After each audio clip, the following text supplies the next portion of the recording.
So I'm a surgeon. I've been in a mask for 40 years of my life. And until now, until 2020, I never heard that masks made a difference to viral transmission. This is a new narrative. Now, you know, I'm going to tell you, I think this is a nonsense narrative, and you don't need a medical degree and you don't need a lot of science background to figure this out. A little common sense goes a long way. Now, this is a little meme I got early on in this whole thing, and it shows a guy in an ear loop face mask. This is the kind of mask that we're being told you have to wear in the hospital for the protection of patients and yourself. Here's the guy who's doing drywall. He's putting up, you know, the same thing that builds buildings. He's putting up drywall, and drywall particles are 10 microns. Okay, the coronavirus is 0.1 microns. You can see what this does to drywall. Do you really think, and the beauty of this picture is that we can see drywall particles. The problem is you cannot see the coronavirus. But this is very obvious. And it's not just that it's getting through the mask. It's not protecting you at all. But look at where it's going. The mask is actually acting almost like a Venturi effect, and the particles are around the guy's nose. And I'm going to talk about later, that may be pertinent because we're finding out masks.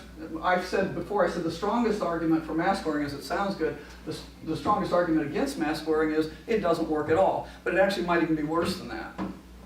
Now, this was sent to me by my friend who's an anesthesiologist, and this is the box the mask came in. By the way, you have boxes similar out there. I just read the same thing.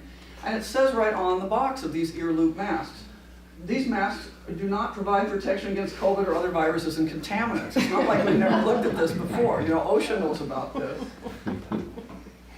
Now, size matters when it comes to viruses and masks, okay? So just to put this in perspective, what we're dealing with are the smallest groups of viruses. We're not saying masks don't work for everything. Masks were designed basically for tuberculosis.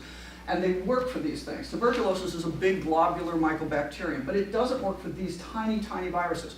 So coronavirus is in the family like rhinovirus, adenovirus, influenza. These are the seasonal respiratory viruses that come around every year. And the one you should look at, smallpox. Okay, I got interested when I was on a committee looking at defense stuff. I'm worried about smallpox. Smallpox is the most deadly disease known to mankind. Now, in the 20th century, smallpox killed more people than all the wars put together. I think if we could have masked it away, we would have done so. Unfortunately, and that's a bigger virus particle than this. So, next. This is just an overview of masks. You have to have a mask to get into Costco. That's why it's the Costco approved mask list here. So, the guy on the left is a surgeon, and we're going to talk about surgical masks. Surgical masks really are for two reasons. It's to prevent blood and fluids to splash on us, and it's to prevent us from accidentally drilling in the wound. I love the mask on the top. That's an OSHA N95 mask. So there are two types of N95 masks. The one on the bottom is a medical N95 mask where it says TB. The one on the top is the OSHA N95 mask, and that's for industrial use, like the guy doing drywall. Now, it's great. These masks are rated to filter out 95% of 0.3 or bigger micron dust. But that's a one-way valve. So, you know, if you think you're protecting your neighbor, when you blow out, you're just blowing out whatever you have in your system out to the air. In contrast now, this is a very serious mask on the bottom, the TB mask there. That's what we're putting nurses in now for 8 hours a shift in the ICUs. And I'm going to tell you, these are somewhat hateful to wear. I probably had to wear one 3 times in my life for surgery. It's not very common. But people that you suspect of TB, you wear this mask. And here's the thing, as a physician, here's what we do. When you're in the hospital, these things come in sizes. So it's not just you just put them off the shelf and wear them. Your size is sized to you, just like shoes. You're taught by the infectious disease nurse how to put them on, and we know how to take them off sterilely so we don't contaminate the environment around us.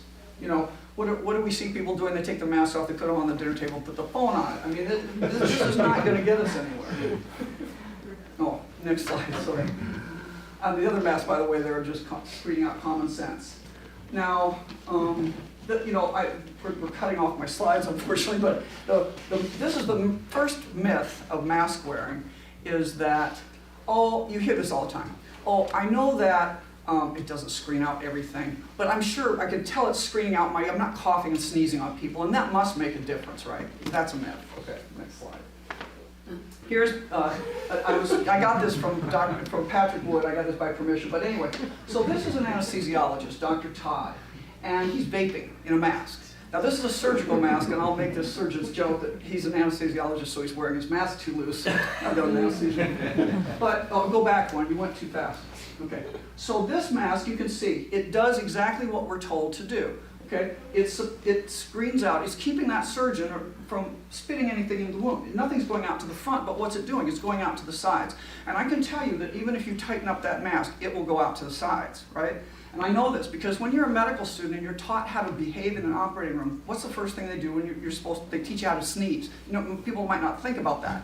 But you're holding a retractor and the surgeon's doing his thing and you can't move and now you feel like you want to sneeze. And what you want to do is you want to go like this and get as far away from them as you can. But they tell you don't do that because you'll blow out the side of your mask right into the operative field. So we know these things they're not hermetically sealed. They do not even collect sneezes.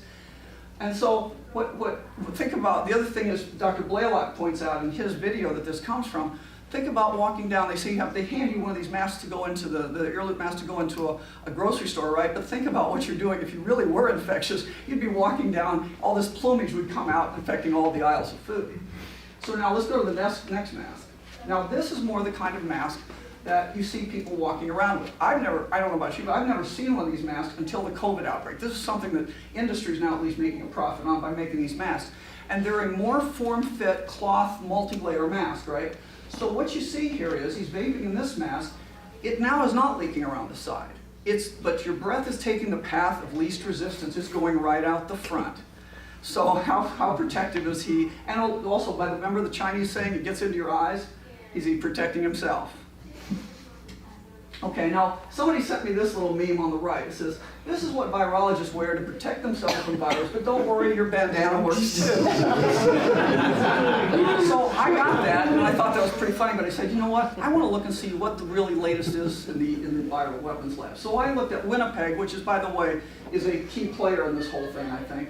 And Dr. Xi from China, who's now somewhere behind the bamboo curtain, who's also a key player, that's her, sitting at the Corona lab in Winnipeg, and I actually ran into somebody that knows that's her.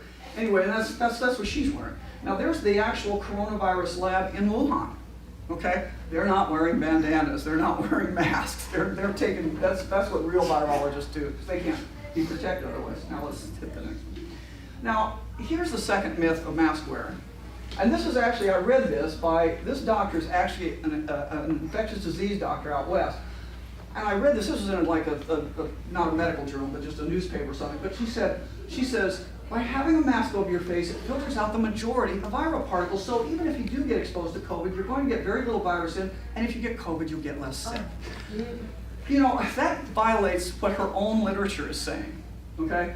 I mean, the principle that there's less virus, less illness. We actually used to believe that took a lot of virus to produce an illness, but that is a flaw based on the way we used to do the testing, the serious science. But now we believe, and that's in her literature, one influenza droplet can cause you to get the influenza and 6 adenovirus. So these are very, very small numbers. We're down to, basically, it's one particle can give you disease. But here's the next thing about it actually filtering out the majority of particles. In addition to what I just showed you with Dr. Todd, let's see the next slide.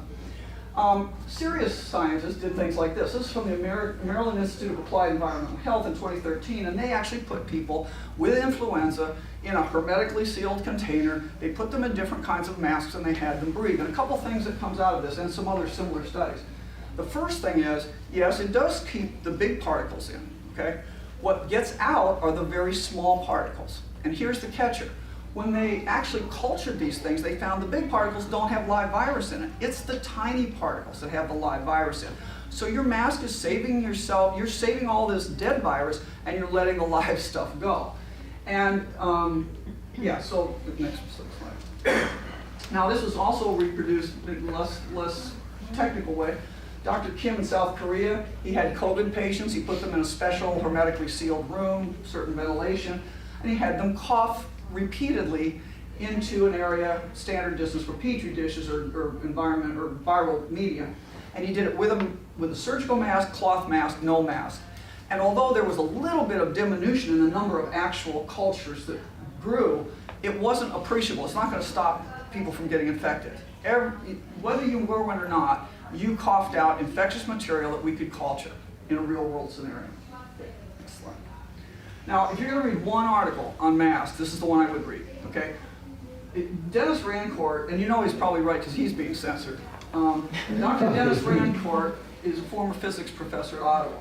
And physics, fluid dynamics is part of physics. And he looked at the fluid dynamics of air and viruses. And what he showed is that these little particles that we're talking about, these little particles, they are in part their air fluidity. They're all around us. We live in like a fishbowl of viruses all around us. And that they don't settle by gravity usually, and they bounce around things. And in fact, so here's his point. If the virus, even if you believe that masks work 100%, if you're surrounded by viruses, quote, even the slightest momentary facial misfit of a mask renders the mask or respirator entirely irrelevant. Okay? And this is a poster that when this came out, now this is what they want you to think the world is like. And when this poster came out, my first reaction is, that's not science, that's a made-up number, because you don't get science that gives you a number like 6 feet. And you can see how the only thing they've got right here is that the big particles are dropping out as you go across, and the small particles go a little farther. But see how they magically dissolve before the blue guy? It just doesn't work that way. And I was right when I said this was made up. So another physicist, Lydia Baruba, who's at MIT, and she is a fluid dynamicist, she did a study, and she showed through high-speed film and a bunch of other things, she watched this stuff go out from just people breathing 27.2 feet. Now that's a real number. You know, that's something I can believe. So this is just nonsense. This is the way the world really works. Well, this got cropped off, but it's supposed to be a big black screen with lots of little white particles that actually are the viruses, and you're standing in the middle of it, okay? And so, quite frankly, now let me back up and say, as we've heard, that doesn't mean that because masks work, there's nothing else. We've already heard there's early treatment. But the other thing is, we know that environmental mitigation works. I mean, humidity works, UV works, air circulation, lots of things work too. Humidity is huge for dropping viruses out of the airflow. So we know about environmental changes that make a difference. But this is just, come on, you don't need to be a scientist to realize how silly this is. This is what you see people all the time. My husband, last night or 2 nights ago, went in to get some takeout food in a restaurant. He sat at the bar, and the bartender says this to him. He says, isn't this stupid? You have to wear a mask to come in here, but then you can immediately take it off and sit at the bar or sit at the restaurant.